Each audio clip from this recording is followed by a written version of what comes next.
다 함께 5월의 말씀 시편 42편 5절 말씀을 암송하시면서 하나님 앞에 예배하시겠습니다. 내 영혼아, 내가 어찌하여 낙심하며 어찌하여 내 속에서 불안해하는가? 너는 하나님께 소망을 두라. 그가 나타나 도우심으로 말미암아 내가 여전히 찬송하리로다. 아멘. 찬송가 460장 뜻없이 무릎 꿇는 찬양하시겠습니다.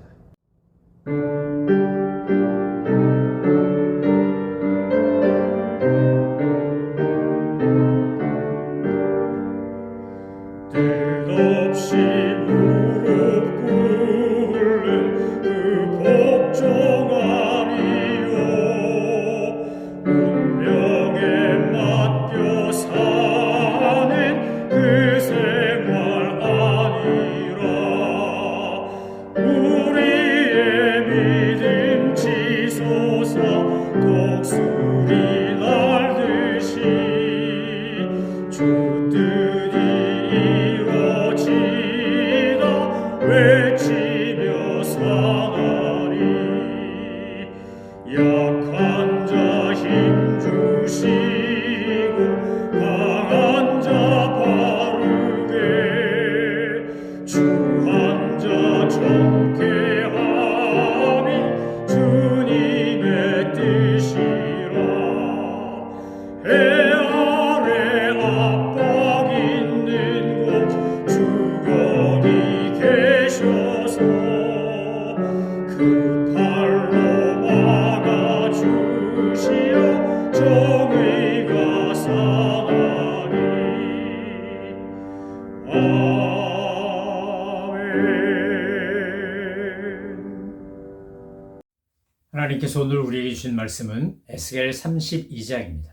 하나님의 말씀을 받들어 읽겠습니다.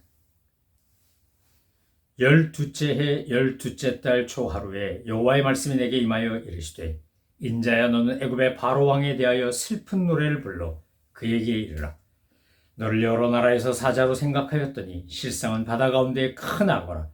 강에서 튀어 일어나 발로 물을 휘저 그 강을 더럽혔도다.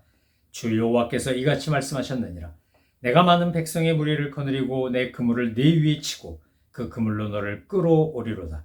내가 너를 무태 버리며 들에 던져 공중의 새들이 내 위에 앉게 할 것이며 온 땅의 짐승이 너를 먹어 배부르게 하리로다. 내가 네 살점을 여러 산에 두며 네 시체를 여러 골짜기에 채울 것이며 네 피로 내 헤엄치는 땅에 물대듯 하여 산에 미치게 하며 그 모든 개천을 채우리로다. 내가 너를 불끄듯 할 때에 하늘을 가리어 별을 어둡게 하며 해를 구름으로 가리며 달이 빛을 내지 못하게 할 것이며 하늘의 모든 밝은 빛을 내가 네 위에서 어둡게 하여 어둠을 내 땅에 베풀리로다. 주 여호와의 말씀이니라. 내가 내 패망의 소문이 여러 나라 곧 내가 알지 못하는 나라들에 이르게 할 때에 많은 백성의 마음을 번뇌하게 할 것이며 내가 그 많은 백성을 너로 말미암아 놀라게 할 것이며 내가 내 칼이 그들의 왕 앞에서 춤추게 할 때에 그 왕이 너로 말미암아 심히 두려워할 것이며 내가 엎드려지는 날에 그들이 각각 자기 생명을 위하여 부시로 떨리로다. 주 여호와께서 이같이 말씀하셨느니라. 바벨론 왕의 칼이 내게 오리로다. 나는 네 무리가 용사 곧 모든 나라의 무서운 자들의 칼에 엎드려지게 할 것이며 그들이 애굽의 교만을 패하며 그 모든 무리를 멸하리로다. 내가 또 그 모든 짐승을 큰 물가에서 멸하리니 사람의 발이나 짐승의 굽이 다시는 그 물을 흐리지 못할 것이며 그때 내가 그 물을 맑게 하여 그 강이 기름같이 흐르게 하리로다. 주 여호와의 말씀이니라.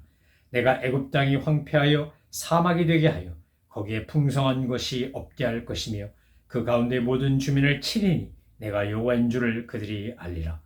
이는 슬피 부를 노래이니 여러 나라 여자들이 이것을 슬피 부르며 애굽과 그 모든 무리를 위하여 이것을 슬피 부르리로다. 주 여호와의 말씀이니라. 12째 어느 달 15째 날에 여호와의 말씀이 내게 임하여 이르시되 인자야 애굽의 무리를 위하여 슬피 울고 그와 유명한 나라의 여자들을 구덩이에 내려가는 자와 함께 지하에 던지며 이르라. 너의 아름다움이 어떤 사람들보다도 뛰어나도다. 너는 내려가서 할례를 받지 아니한 자와 함께 누울지어다. 그들이 죽임을 당한 자 가운데 엎드러질 것이며 그는 칼에 넘겨진 바 되었은즉 그와 그 모든 무리를 끌지어다. 용사 가운데 강한 자가 그를 돕는 자와 함께 스올 가운데에서 그에게 말하며 할례를 받지 아니한 자 곧 칼에 죽임을 당한 자들이 내려와서 가만히 누웠다 하리로다. 거기에 아수르와 그 온 무리가 있으며 다 죽임을 당하여 칼에 엎드러진 자라. 그 무덤이 그 사방에 있도다. 그 무덤이 구멍이 깊은 곳에 만들어졌고 그 무리가 그 무덤 사방에 있으며 그들은 다 죽임을 당하여 칼에 엎드러진 자 곧 생존하는 사람들의 세상에서 사람을 두렵게 하던 자로다. 거기에 엘람이 있고 그 모든 무리가 그 무덤 사방에 있으며 그들은 다 할례를 받지 못하고 죽임을 당하여 칼에 엎드러져 지하에 내려간 자로다. 그들이 생존하는 사람들의 세상에서 두렵게 하였으나 이제는 구덩이에 내려가는 자와 함께 수치를 당하였도다.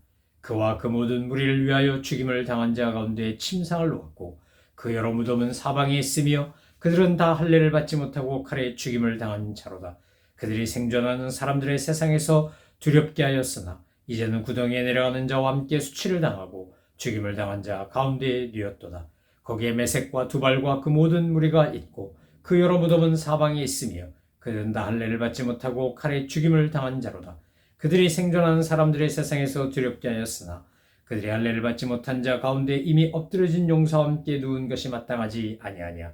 이 용사들은 다 무기를 가지고 스월에 내려가서 자기의 칼을 베개로 삼았으니 그 백골이 자기 죄악을 졌으며 생존하는 사람들의 세상에서 용사의 두려움이 있던 자로다.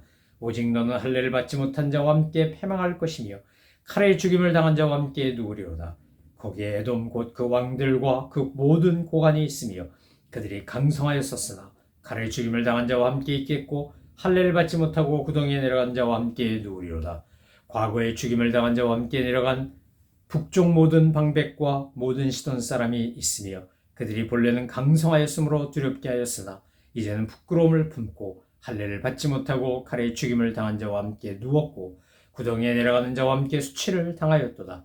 바로가 그들을 보고 그 모든 무리로 말미암아 위로를 받을 것이며 칼에 죽임을 당한 바로와 그 온 군대가 그러하리로다. 주 여호와의 말씀이니라. 내가 바로로 하여금 생존하는 사람들의 세상에서 사람을 두렵게 하게 하였으나 이제는 그가 그 모든 무리와 더불어 할례를 받지 못한 자 곧 칼에 죽임을 당한 자와 함께 누이리로다. 주 여호와의 말씀이니라. 아멘. 에스겔 32장은 애굽왕 바로에 대한 애가입니다. 에스겔서 32장을 읽으며 이것이 애가가 아닌 찬가가 되었으면 얼마나 좋았을까 이런 생각을 하게 되었습니다. 하나님은 오늘 우리의 인생을 바라보시고 우리의 삶을 바라보시고 주님이 너무 기뻐서 우리를 바라보며 찬가를 부르고 싶으시지 애가를 부르고 싶어 하시지 않습니다. 그런데 하나님이 하나님의 사람을 통해 바로에게 애가를 지어 부르고 애굽 백성에게 애가를 지어 부르게 한 것은 우리가 이미 앞에서 살펴본 것처럼 바로가 또 아수르 왕이 그 앞에 나왔던 모든 나라 두로 왕을 비롯하여 왕들이 다 공통적으로 하나님께 감사하고 겸손하기보다 교만했기 때문입니다. 여러분, 인간이 얼마나 정말 연약하고 보잘것없고 아무것도 아니냐면 우리가 가난하고 힘들 때는 겸손하지 말래도 겸손하게 하나님 앞에 은혜를 구하고 주신 작은 것에도 감사하고 감격하고 감동했는데 어느 날부터 이 삼감이 사라지는 겁니다. 감사도 감동도 감격도 사라지고 그 자리에 뭐가 들어옵니까? 교만이 들어옵니다. 감사하고 감동하고 감격하는 사람만이 겸손할 수 있다고 했습니다. 여러분, 정말 매일매일 감사일기를 써봐야 될 이유가 뭐냐? 감사일기 쓰는 게 왜 중요하냐 하면 내가 오늘 하루를 살면서 하나님이 내게 어떤 은혜를 베푸셨는가를 기억하고 기록함으로 말미암아 내가 하나님 앞에 감사하게 되고 내게 베푸신 은혜에 감격하게 되고 받은 선물에 감동하면서 겸손해지기 때문입니다. 여러분, 할 수 있거든. 정말 열심을 품고 매일매일 아주 한 글자, 한 문장이라도 좋으니까 오늘 내게 행하셨던 하나님의 은혜에 대한 내가 다른 사람을 통해 받았던 그 도움과 사랑에 대한 감사를 꼭 기록하시기 바랍니다. 그리고 시간이 지난 뒤에 읽어보세요. 1년이나 또는 5년이나 10년 뒤에 꺼내서 읽어보면 아, 맞아. 2024년 그때 5월이 돼서 정말 찬란한 봄이 됐을 때 하나님 앞에서 내가 이렇게 감사했지. 하나님, 저 들에 핀 꽃으로 인하여 감사합니다.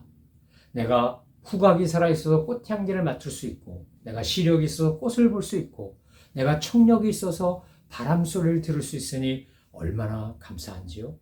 나면서부터 장애를 입으신 분들, 신체 장애가 있어서 시각 장애나 청각 장애가 있는 분들은 또는 후각 장애가 있는 분들은 이걸 볼 수도 들을 수도 맡을 수도 없는데 하나님 저에게 건강을 주셔서 이 봄의 아름다움을 만끽할 수 있으니 얼마나 감사합니까?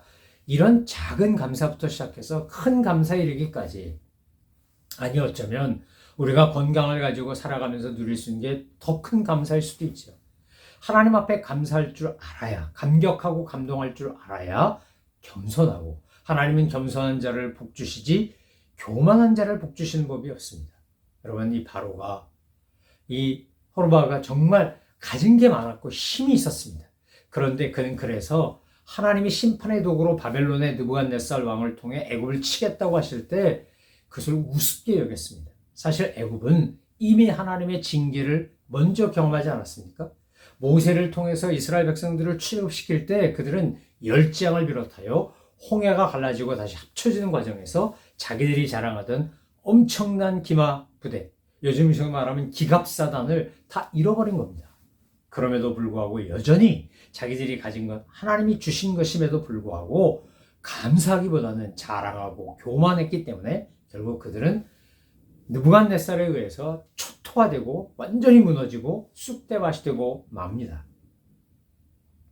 사랑하는 성도 여러분, 한 나라도 역사 속에 존재했던 수많은 강대국들 또는 전쟁을 통해서 승승장구했던 모든 나라들 어떻게 됐는지 우린 너무나 잘 알지 않습니까? 일제가 우리 조선이라고 불렸던, 대한제국이라고 불렸던 나라를 합병하고 만주를 점령하고 이제 대만을 비롯해서 필리핀부터 시작해서 몽땅 다 동남아시아가 다 자기들의 발 아래 있다고 생각하고 나중에는 겁도 없이 위장전술로 워싱턴에다 벚꽃 심어줘가며 미국하고 아주 평화협정 맺자고 그래놓고 어느 날 습격해서 진주만 펄하버를 그렇게 가미카제 특공대 보내가지고 다 쑥대밭을 만들었습니다. 자, 이제 태평양 함대가 괴멸됐으니까 이제 태평양도 우리 거다. 이러고 아마 승리감에 도취돼 있었겠죠. 그런데 그때 미국은 맨하탄 프로젝트를 진행하고 있었고 오펜하이머를 중심으로 한 맨하탄 프로젝트로 말미암아 원자폭탄이 개발됐고 그것이 히로시마와 나가사키에 떨어지므로 일본은 항복할 수밖에 없게 된 겁니다. 여러분, 하나님의 방법, 하나님의 역사는 인간의 상상과 생각을 뛰어넘는 겁니다. 우리가 예상하지 못했던 신묘막측한 방법으로 하나님은 심판도 하시고 상도 주시고 벌도 주시고 위로도 하시고 회복도 시키십니다.